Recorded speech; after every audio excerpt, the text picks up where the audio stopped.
Hi guys, this is your girl Wakeji Kamore and welcome to Reflections by Wakeji Kamore. Good morning, good afternoon, good evening, depending on the time that you get to listen to this. Thank you so much for tuning in. Kindly listen and remember to share with as many people as you can. I am feeling so much better, guys. Oh my God, I'm feeling so much better than yesterday. And I thank God for healing. I thank God for strength to continue doing this summary and just to continue living, man. Like, I'm so happy that I have this energy to do this. Today I'll be covering Numbers chapter 16. It's a bit long, but I'll be reading it word for word because it is so dramatic and you get to just see how human beings, my gosh, how human beings we can be. And this chapter revolves around some 3 disrespectful guys as they try to rise up against Moses. So I'll be reading this from the book of from the version that is the Message. It is a little bit dramatic, which I really like, so kindly stay tuned. The subtitle is The Rebels. We've already started by just knowing this. There are going to be some rebellion happening. There are going to be some rebels in this chapter. So let's just get started. It says, getting on their high horse one day, Korah, son of Isaac, son of Kohath, the son of Levi. This is just to let us know that Korah was actually a Levite, and Levite were the people that had been tasked to help in the tent of the meeting. And 2 Reubenites, from 2 guys from the tribe of Reuben by the name Dathan and Abiram. So there was Korah, who was a Levite. There's Dathan and Abiram, who were Levites, rebelled against Moses. They had with them 250 leaders of the congregation of Israel, prominent men with positions in the council. They came as a group and confronted Moses and Aaron, saying, "You have overstepped yourself. This entire community is holy, and God is in their midst. So why do you act like you're the one running the whole show?" On hearing this, Moses threw himself face down on the ground. Then he addressed Korah and his gang, and he said, "In the morning, God will make clear who is on his side, who is holy. God will take his stand with the one he chooses." Now Korah, this is still Moses speaking to Korah. He says, "Now Korah, here is what I want you and your gang to do. Tomorrow, take census." Census is it's not like the counting of people. This is census, it's as in CENSERS. Census.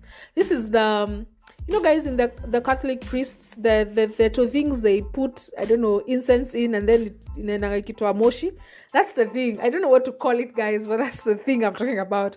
Take censers in the presence of God, put fire in them, and then put incense in them. Then we will see who is holy. See whom God chooses. Son of Levi, you have overstepped yourselves. So that is Moses telling Korah that you guys, mumekam sana, by the way. So Moses continued continued with Korah, and he said, "Listen, well, now, sons of Levi, isn't it enough for you that God of Israel has selected you out of the congregation of Israel to bring you near to him, to serve in the ministry of the dwelling of God, and to stand before the congregation to minister to them? He has brought you and all your brothers, the Levites, into the inner circle, and now you are grasping for the priesthood too? It's God you've ganged against, not us. What do you have against Aaron that you are bad mouthing him?" Moses then ordered Dathan and Abiram, these are the Reubenites, to appear.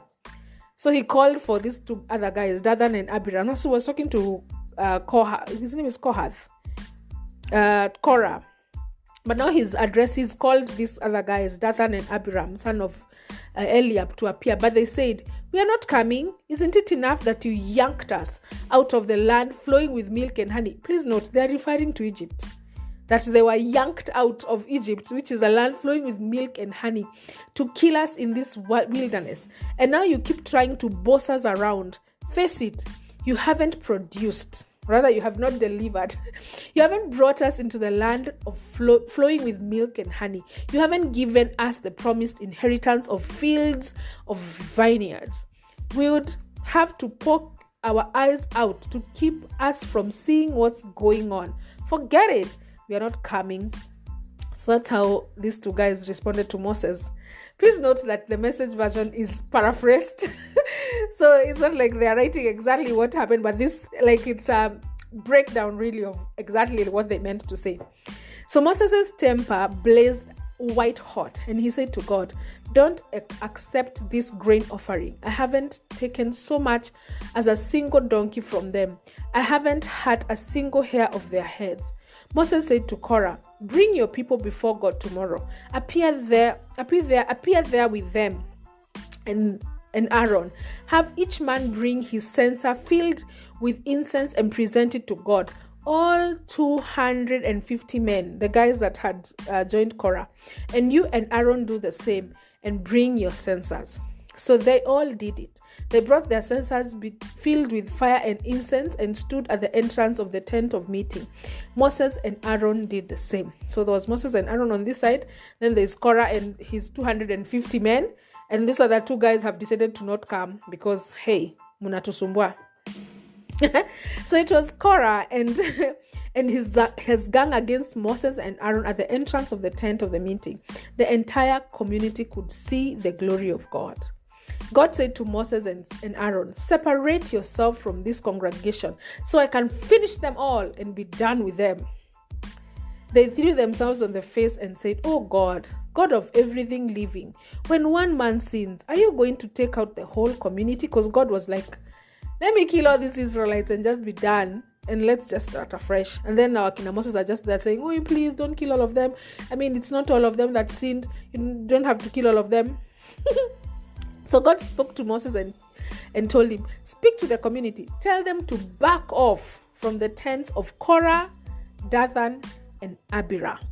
So God was like, "You guys, Moses, tell the guys to stay away from those three tents. Like, stay away from these three people's tents, because man, it's about to go down." So Moses got up and went to Dathan and Abiram. The leaders of Israel followed him, and he spoke to the community. "Back off from the tents of these bad men. Don't touch a thing that belongs to them, lest you be carried off on the flood of their sins." So they all backed away from the tent of Korah, Dathan, and Abiram. Dathan and Abiram by now had come out and were standing at the entrance of their tents with their wives, their children, and babies. Moses continued to address the community.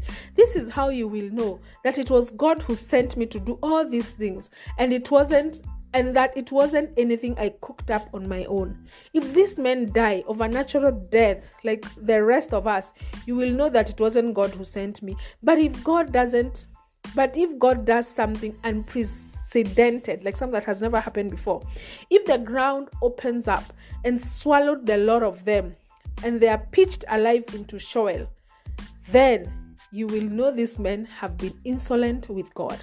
Basically, what Moses was saying, if these guys just die normal deaths, then you guys will know God is not with me. But if the ground opens up and it swallows them, this is what it means by pitched alive into Sheol. Sheol. This is Sheol. This is just basically a word that meant the underground, or where people go when they die, the dead people's world. That's just basically what it means. So, as in, they will go to the underground alive.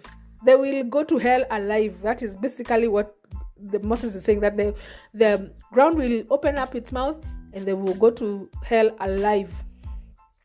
These words were hardly out of the mouth of Moses when the earth split open. Earth opened its mouth and in one gulp swallowed them down, the men and their families, and all the human beings connected with Korah, along with everything they owned. And that was the end of them. They were pitched alive into Sheol, or to hell.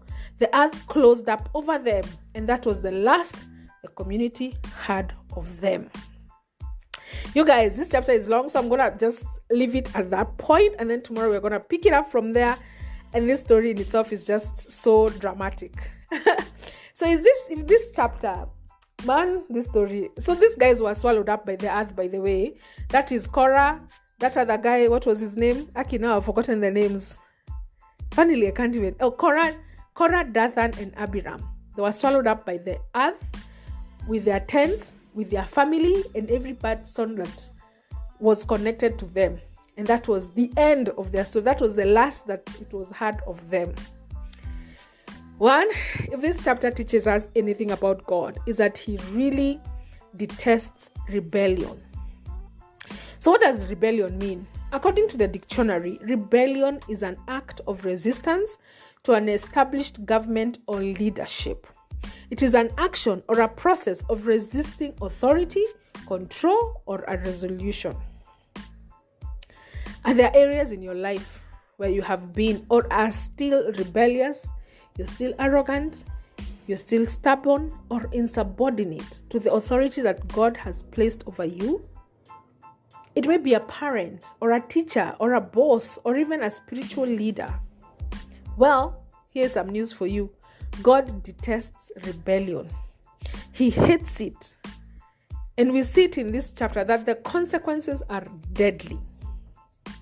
And although there are ways and procedures to raise concerns and to hold our leaders accountable, rebellion, stubbornness, insubordination are not any of the ways to go about it. In 1 Samuel chapter 15 verse 23, 1 Samuel chapter 15 verse 23, it says rebellion is as a serious sin as divination. Divination is witchcraft. Rebellion and witchcraft, same WhatsApp group. That is just definitely what this verse says. Rebellion is as serious as the sin of definition or the sin of fortune telling, which is witchcraft. And disobedience, and other versions term this disobedience as insubordination, is as serious as false religion or idolatry. Insubordination and idol worship, same WhatsApp group. That's basically what this verse is saying. So my challenge is, let us search our hearts. Thoroughly search our hearts. Take some time and search your heart, and may the Holy Spirit reveal the spaces where we have been rebellious. And let us repent of every rebellion before it's too late. This is your girl Wakeji Kamore, and this has been Reflections by Wakeji Kamore.